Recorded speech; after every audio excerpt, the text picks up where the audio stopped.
PFI STP ಬಿಜೆಪಿಯ B team ಆಗಿದ್ದು ಅದನ್ನು ನಿಷೇಧ ಮಾಡಲಿ ಎಂದು ಪ್ರತಿಪಕ್ಷದ ನಾಯಕ ಸಿದ್ದರಾಮಯ್ಯ ಆಗ್ರಹಿಸಿದ್ದಾರೆ. ನಗರದ ವಿಮಾನ ನಿಲ್ದಾಣದಲ್ಲಿ ಮಾತನಾಡಿದ ಅವರು, ಪಿಎಫ್ಐ ಬಿಜೆಪಿಯ ಬಿ ಟೀಮ್ ಆಗಿದೆ. ಪಿಎಫ್ಐಗೆ ರ್ಯಾಲಿ ಮಾಡಲು ಬಿಜೆಪಿಯವರು ಅನುಮತಿ ಕೊಟ್ಟಿದ್ದಾರೆ. ಪಿಎಫ್ಐ ಎಸ್ಟಿಪಿ ರದ್ದು ಮಾಡಲು ಸಾಕಷ್ಟು ಸಾಕ್ಷ್ಯಗಳಿವೆ. ಅದನ್ನ ಕೇಂದ್ರಕ್ಕೆ ಕಳುಹಿಸಿ ನಿಷೇಧ ಮಾಡಲಿ. ಎಸ್ಟಿಪಿಯನ್ನ ಬೆಳೆಸುತ್ತಿರುವುದೇ ಬಿಜೆಪಿ. ಅವರಿಗೆ ಅದನ್ನ ನಿಷೇಧ ಮಾಡಲು ತೊಂದರೆ ಏನು ಎಂದು ಪ್ರಶ್ನಿಸಿದರು. ನಾವು BJP B group B team ಅವ್ರಿಗೆ ಪಿಎಫ್ಐ ಬಿಜೆಪಿಗೆ ಬಿ ಟೀಮ್ ಹಾಗಿದ್ರೆ ರದ್ದು ಮಾಡಲಿ ಅದನ್ನು. ಪಿಎಫ್ಐನ ಪರ್ಮಿಷನ್ ಅವರೇ ಕೊಟ್ಟದ್ದು ರ್ಯಾಲಿ ಪರ್ಮಿಷನ್ ಕೊಟ್ಟವ್ರು ಯಾರು? ಎಸ್ಡಿಪಿಐ ರದ್ದು ಮಾಡಲಿ.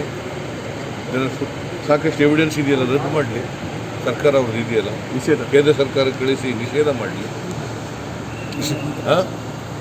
ನಿಷೇಧಕ್ಕೆ ಆಗ್ರಹಿಸ್ತೀರಾ? ಆಯ್ತು, ಮಾಡಲಿ ರೀ. Will not come in the way. ಅವ್ರಿಗೇನು ತೊಂದರೆ ಏನು ಮಾಡೋಕ್ಕೆ? ಎಸ್ ಡಿ ಪಿ ಏನು ರದ್ದು ಮಾಡೋಕ್ಕೆ? ಶ್ರೀರಾಮ ಮಂದಿರಕ್ಕೆ ಅವರಿಗೆ ಅದನ್ನು ಬೆಳೆಸ್ತಾ ಇರೋರೇ ಅವರು.